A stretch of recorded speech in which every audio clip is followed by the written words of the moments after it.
Red Nation, to this episode of the Success Grid podcast with your host Hussein Talib. In this episode of the Success Grid podcast live, we are going to be talking with my amazing guest Kimberly Locasio to talk about standing out in a competitive marketplace and how to attract top tier candidates and teams and retain those teams in your business and company. So Kim is the managing partner at a lead recruitment resource called Source Owls. She has been in the recruitment world for almost 20 years now, and she resides in Florida. She loves to help companies get the perfect long-term employees on their team and find candidates for their dream job. So, Kim, welcome to the show. Thank you for having me. Well, awesome to have you here. So, I want to, because you work with a lot of people apparently. So, the first thing is I want to ask you because this is the Success Grade podcast, right? So, what is your own definition of success? And also, because you work with other people, how would you see their own definition of success is? Sure. Good question. So as far as for myself personally, my definition of success. So yes, I've been in this recruiting world for close to 20 years. So you see a lot of things. Every time I think I've seen everything, I always will see something new and learn something new. And you also have a lot of trials and tribulations and success and downfalls. But with that said, I think that, for myself personally, my definition of success is just putting forth 200% day in and day out.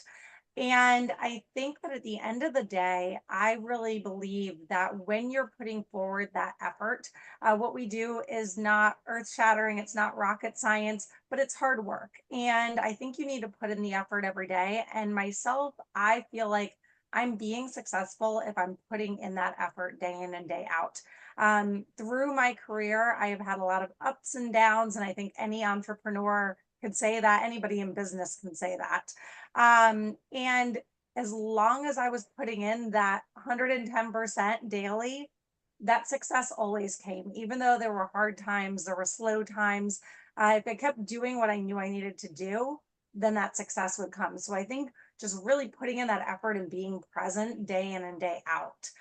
As far as others' terms of views of success, I think it's different for everybody. Some people tie success to monetary goals, and if they're accomplishing those goals, and don't get me wrong, I think that's part of it for myself and for most of us, right? Most of us aren't working because we don't need a paycheck.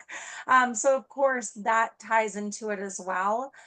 For some, it's just personal pride and knowing they're doing a job well done. And some people really need that validation from upper management or what have you. So for some people, success is hearing that they're doing a great job. I really think those are the things that I hear the most are just personally being knowing they're doing a good job, hearing they're doing a good job, it being tied to the revenue that's coming into their pockets or their company's pockets. Those are really the top areas that I see that myself or other people tie to success. Amazing. So now you are the managing partner at Source Owls, but can you walk us with a short, brief story of how you got there? Like, Sure. because we are talking about people and human resource basically, and the potential of people basically. So yourself, how did you see yourself developing in the past 20 years or so? Sure. So, I'll keep it short, but I'll start a while ago. I went to school for communications, thinking I wanted to go into television broadcasting. I am obviously far from that, but that was where I thought I wanted to be.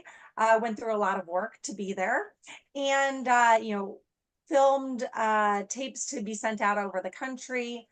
And as I was doing that, planning to carry a backpack with a camera on my back and film myself, I realized it really wasn't what I wanted to be. I was doing a sales job. And I realized that I think when I was young, I thought I want to do something fun. I'm going to work more than anything in my life. So thought broadcasting sounded fun. As I was actually out in the real world working, realized, you know what, that's not my dream. Wasn't really sure what that was, but I had been in a few different sales positions, moved up into management roles, was working as a publisher for a newspaper and tourism publication company. I lost my job due to a downfall in the economy. And I got a call from a staffing agency because Career Builder pre-populated jobs I should apply for. It left a nursing position checked. I obviously am not a nurse. I thought I had unselected that and had not. And a staffing agency got my resume for a nursing role. They called me and said, "Hey, I know you're not a nurse, but I think you would be great to work for us." Decided to take a huge leap of faith. It was a very, very low salary, around $35,000 a year, but high commission potential. And I went and worked for them for a day for free. Thought long term, it looked like a great fit for me. Ended up being there for close to 10 years. Started off very briefly on the recruiting side so I could learn that side of the business. Moved into a sales role and then into a management role. Everything I did at that time was healthcare, was there for 10 years, and then realized it was just a time for a change for myself. I found Source Owl's parent company, Higher Resources, started off with them, learned some new areas, manufacturing, technology, areas that I previously didn't know, and I had a non-compete, so I needed to learn some new areas. Started off with them on the sales front, and then moved into a partnership role with them after being with the organization for about 2.5 years. After that, a couple years later, about 4.5 years ago now, helped to form Source Owls. We're a recruitment service, recruitment platform, as you mentioned. And so I became a partner there because I helped to launch this platform. And in short, that is how I ended up where I am today. We work with direct clients. We work with other agency partners that utilize us to tap into our recruiting network. And we also work with consultants who use us as their recruitment arm of their business.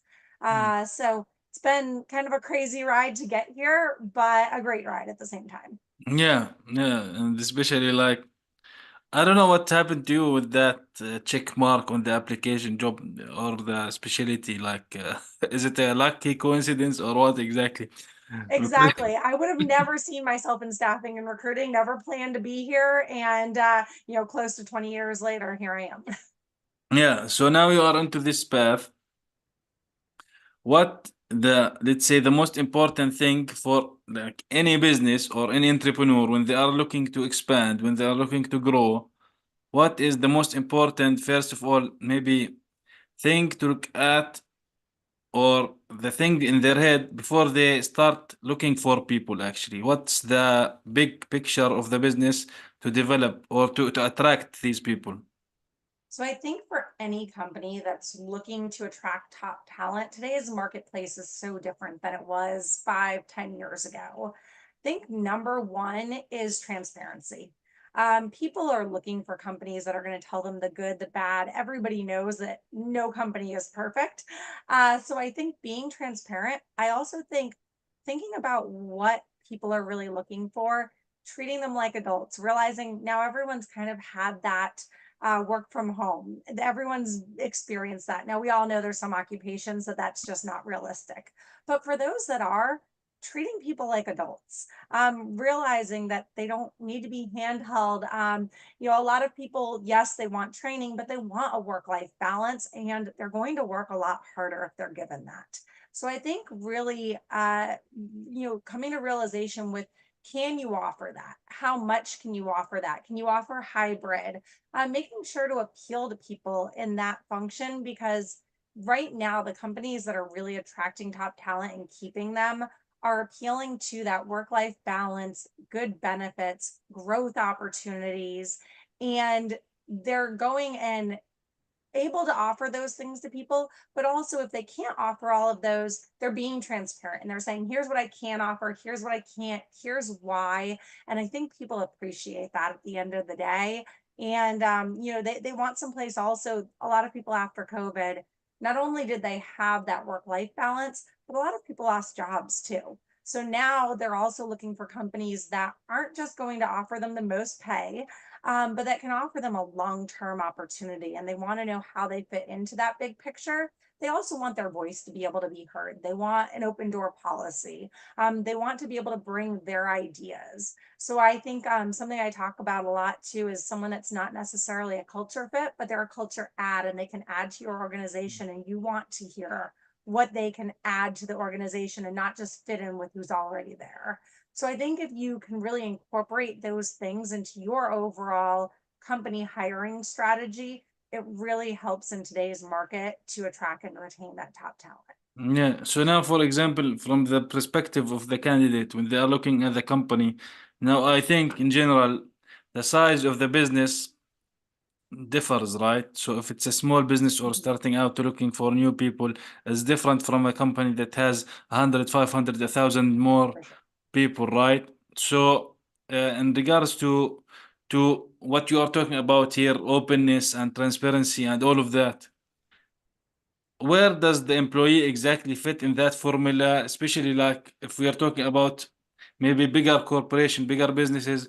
Sometimes I'm sure you have seen the employee sometimes can get lost in these mazes of big corporations. So do you recommend, if someone's looking for a job, do you recommend in general, this is like uh, a, a big, like I would say, just an example, not something that anyone should do, but should they start with the smaller businesses to kind of gain experience, or should they go for the bigger businesses? Think it really depends on the individual candidate. Some people love the atmosphere of a big company, and some people really like getting into that smaller mid-size organization. There's pluses and minuses to both. The smaller the organization, the more opportunity that you have to come in, really help mold that company, really be a part of that core group that helps grow them and take them to the next level. So myself personally, that's something I like. However, for some people, that risk is too large, because there is a risk in that too, right? You don't have that necessarily. They've been around for 20 years. It's proven. So some people like coming into a big established company that's been around for 50, 100 years. You know they're going to be there for the next 50 years. But what I like to remind people is no matter what, there's risk. There's risk in anything. You don't know if you're going to love it. You don't know if something's going to happen with their business model and they're going to change. So there's always risk there. But it does come down to really personal preference of liking that more small family. They know your name, they know what you're doing all the time, which is great. But then also in a big company, some people like that they're kind of not, they don't know their name, they don't know their birthday, they get to go to work and separate it when they go home. So there's something to be said for both sides of it. But I think that if you want to get in with an organization and really help mold them and kind of take them to the next level, it's a lot easier to do Mhm. in that smaller organization. If Mm. you want to come in, do your job every day, just do a good job and go home, that bigger organization might be a better fit for you. Not to say that you can't help mold and grow in a larger organization, but that's definitely harder. They're usually kind of set in their ways at that stage. Yeah, definitely. You got good list on some chaos there in big corporation. But now, specifically for candidates, for example, what in your experience, what is the best thing that they can do? Like, for example, people talk a lot about LinkedIn because it's basically a platform Especially for that. B2B or for people to find jobs there. And like you mentioned, our side, there are multiple websites to find jobs, for example, right? A lot of them. But what are the best practices? Is having a LinkedIn profile, for example, for someone, and let's say optimizing these profiles and showing their experiences and skills and developing skills and what they are doing and sharing that is something positive and will have a positive impact on the candidate. And these businesses will see that this person is someone who can actually help the business drive forward. Yes, so I think that especially at the roles that most of our listeners are probably applying for, more for mid-senior executive and up to C-suite, your LinkedIn profile is really important today. Right now, almost every business will do a web search on somebody. One, just to see what's out there on them, but also to really kind of dig into what differentiates this person other than their resume. And people are going to go to the LinkedIn profile. If one person doesn't have one and somebody else does, that's immediately going to put that candidate ahead. If that candidate has more connections, if it's more thorough on there, if they've been posting content dependent upon the type of position that it is. Web presence is really important. Also making sure that you don't have a negative web presence out there. A lot of times, people will even put their Facebook profiles and things to private nowadays just because everything can be seen that's out there. And I don't think it's bad if it's public, but just making sure that it's something that you're okay with a business seeing. But LinkedIn profiles are very important. I would definitely say if it's not up to date, you want it to be up to date. If you're not on LinkedIn, get on LinkedIn. Most people are nowadays, but I do have times where I can't find candidates or we can't find recruiters, and we actually require anybody that works for us that they must have a LinkedIn profile. Mhm. So I think definitely take some time. There's services that can help you with that too. Most recruiting services will help. There's other services that's all they do. But it's not hard to go on LinkedIn, and it's not everyone's forte in doing that, but you can find a lot of information just by searching online now too of how to optimize it, and it's all free. But I do think it really, really helps you stand out in the marketplace. And then I think when you're looking for a position too, some of the key things to remember is also do a lot of research. Don't just apply to jobs because you're desperate to find a job. Make sure they're jobs that you really feel like are a good long-term fit for you. Your time is valuable and you have options out there. So do your due diligence on companies. When you go on an interview, remember it's an interview for you to interview them as much as it is for them to interview you. Have questions prepared.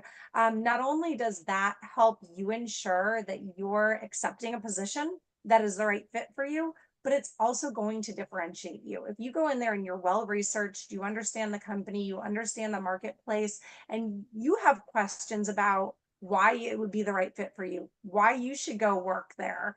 That also, companies like that. They like to know that you're not just coming in the door and going to take whatever's offered, and not that you're being combative, or but that you want to hear from them what's great about this organization, why should I come work for you, what's your culture like. If you're the one asking that and somebody else isn't, that's also going to put you ahead in that interview. Yeah. So now you mentioned the question. So usually when some candidate gets into an interview, like the HR person or the recruitment team start asking the questions. So what do you think are the best? Now this my question is going to be like multiple layers. So hold on with me. So what are the best questions a company can ask a candidate? Okay. And what the type of person that's aligned with that company should also know about the company to know the answer to these questions, because you need to do your research, right? And Mhm. this is at the same time, you mentioned questions about the candidate. When they do the research, they should have their own questions when they have the opportunity to ask the person opposite to them what questions. And a lot of us, when one of we are asked about what questions do we have, usually it is what is the salary in whatever country you are. This is the first question comes into mind, Mhm. right? So what do you think are the best questions from this side and from this side, and that shows that you are a person who is here to help and grow the business and the company, and this candidate is the right for us? Sure. Good questions. So as far as a company asking a candidate questions, I think that number one, you already have their resume. Usually you've done a phone screen, or somebody's done a phone screen with them. So when you're actually sitting down and you're having this interview, you want to really learn about this candidate, this person, and their long-term goals, their vision, and why they're going to be a fit for your organization and for this role specifically. So I think, of course, you're going to ask them questions about their experience, and that depends on the position. How long they've been doing that, what they did on a day-to-day basis. I think one thing to always ask a candidate is, why do you feel like you're a good fit for this position? And let them talk. Just hear why they really feel like they're a good fit. It gives so much insight. It's something I always ask candidates, and I learn so much about them. It's something that then I always take and provide my client with that information. If they need a certain software, those are questions you're going to ask. But I think asking why they feel like they're a good fit really gives you a lot of information. Also asking them where they see themselves if they were to get this role. Where do you see yourself 1 year from now and 5 years from now? Again, I think that helps to just, do they want to stay in that role? Do they want to grow within the organization? I think those answers really help guide you in hearing too, is this person a good fit? Because sometimes the role you're hiring for, it's a static position, there's not upward mobility, and that's fine, but you want to make sure that you're identifying the right person for that as well. So I think really feeling them out on where they see themselves currently, where they see themselves growing to, and what is a good culture for them, because every culture is different. So I think asking those questions gives you a lot of insight into somebody personally, how they're going to fit into that business.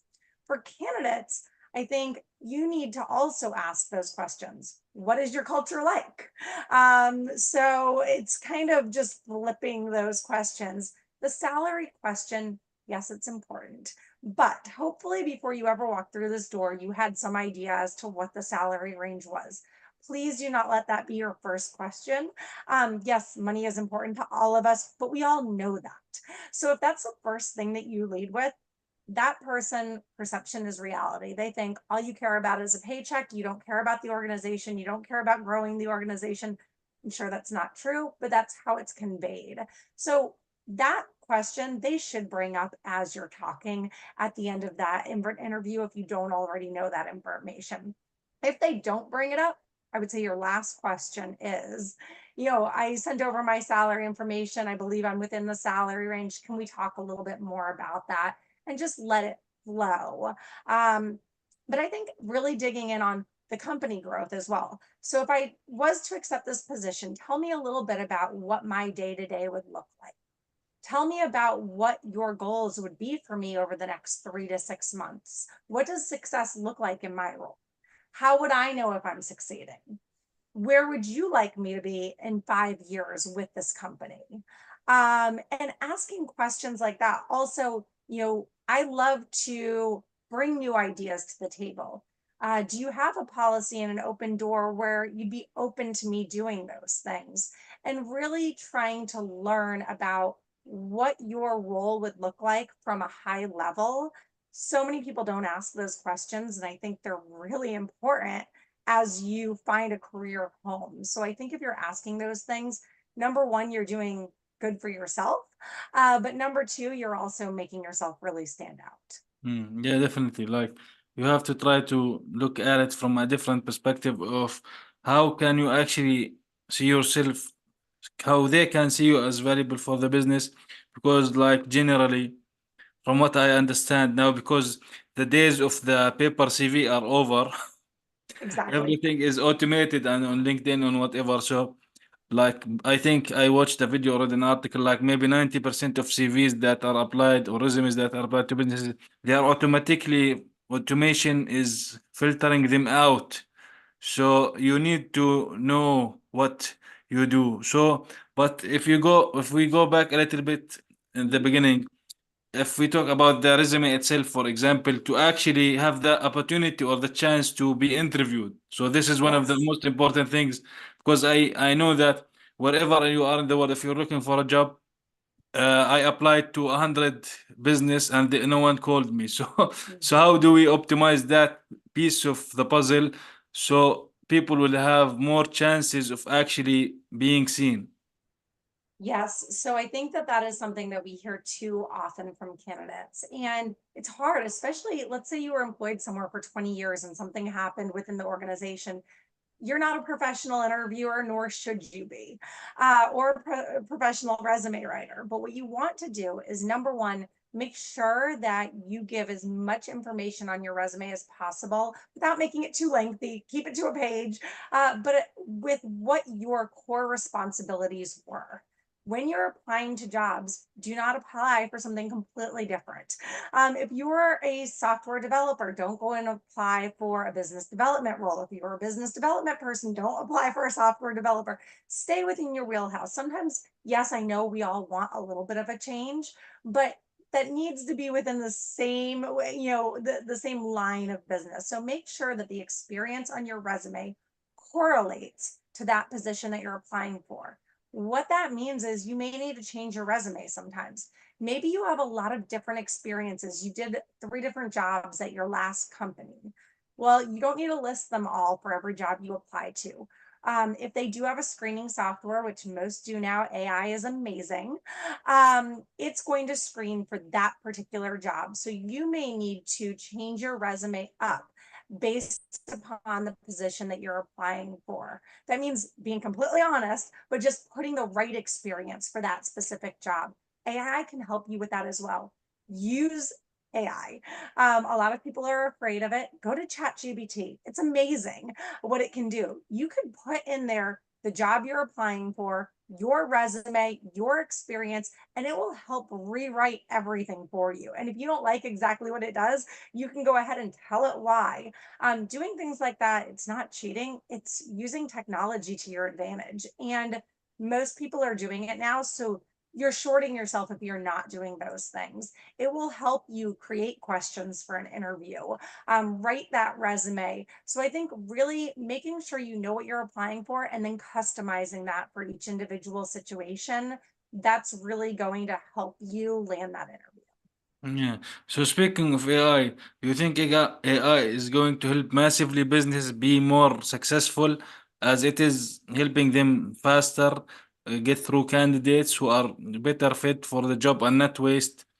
I like this quote is always around hire slow, fire fast. So Yes, so I think good AI, yes. I mean, it can save a ton of time. It can weed out resumes, get the right candidates in the door faster. There is so much that it can do. However, at the same time, automation has its downfalls too. It has to be programmed right. So if that was is not if the right keywords are not put in there, if the person who's putting in those screening indicators doesn't do that properly, it could also skip over the right candidates. So I think AI is incredible. It's wonderful, but you need to make sure that whoever you put in charge of administering it for the company knows what they're doing also, because it still needs a real person to put in those parameters. And if those parameters aren't put in properly, you could still get the wrong thing. And same thing with candidates. If you don't put in the right information, you're going to get the wrong output.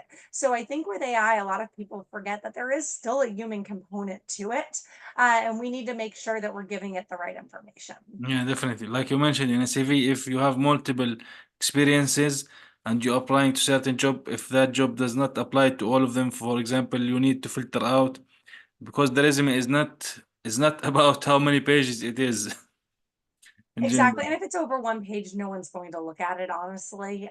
It's just people they skim, they move quickly, and now they'll have the resume.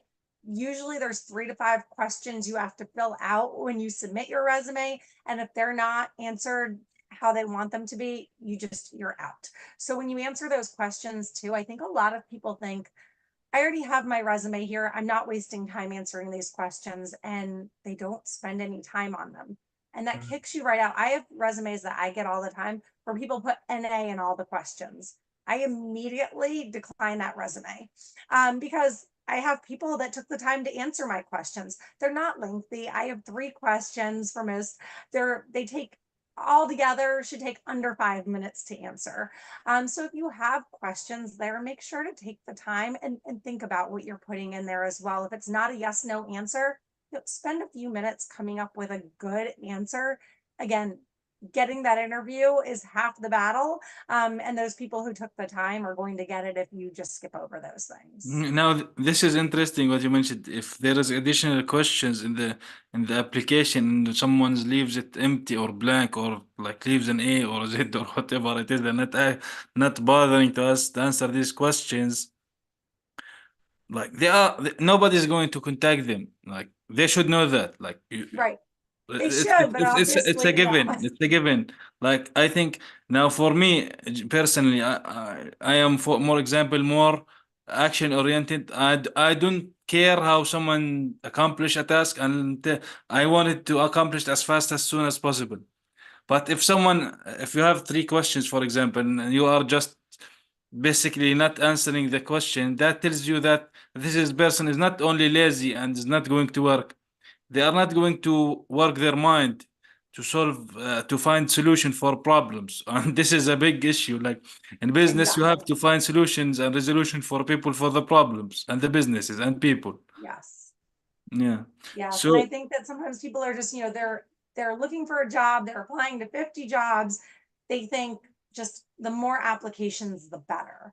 But at the end of the day, it's like anything, the more quality, the better. yeah. Just like getting candidates to a job, you shouldn't need 10 or 15 candidates. You should need 2 or 3 quality candidates. So you shouldn't need to apply to 500 jobs if what you're sending is really quality and you're applying to the right jobs that your experience correlates with. Yeah. So do you think now we are in the age of the more we have certain specialities in certain areas and skills is better than just being all over the place?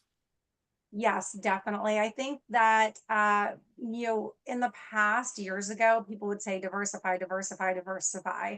And nowadays, people look for people that have the experience that they need for that specific role. Now, if they have experiences outside of that, yes, that's great. It helps them be well rounded. But trying to dabble in everything, there's no way you can be successful in everything. So you really want to find out what are your core strengths, what is your area, and stick to that. And again, people always, it's okay to want to make a change, but if you do, a lot of times that's going to come from staying in the same lane and just going a little bit off, and then maybe over time organically meeting people, referrals, networking events. But if you're just out there applying, you want to stay in your lane because that's really how you're going to ensure getting the right fit position for you and for a company and getting a quicker response. Yeah. So finally, do you have a quick tip or some kind of a takeaway for all of this we're talking about here? Yes, I think that the most important thing for companies to remember is finding people today that are a culture add versus a culture fit. I think that's something that so often we forget about. So, people who can add to your organization are really going to help your long term growth. I think for candidates, remembering that when they go on an interview, you are also interviewing that company. So make sure to come prepared, educated, researched, and have questions about how you can fit in long term, short term, and also culture wise as well. I think if both sides can do those things, it's going to help companies attract and retain long term employees. And it's going to help candidates find long term career homes and not someplace that they're not happy after 3 or 6 months. Yeah, amazing. Well, Kim, thank you for being here with me on this episode of Success Secret Podcast. Where can people learn more about you and what you do with Source Owl? Yes, thank you so much for having me. It's been a pleasure. You can feel free to check out sourceowls.com, whether you're a candidate, recruiter, potential client that needs assistance in getting your positions filled, agency or consultant.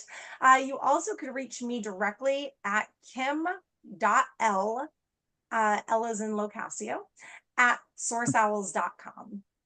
Awesome. Well, thank you, Kim, for being on this episode of the Success Secret Podcast with me. It's really amazing, informative, simple things that uh, people can apply to simplify applying for jobs and looking for better future for themselves. Thank you so much.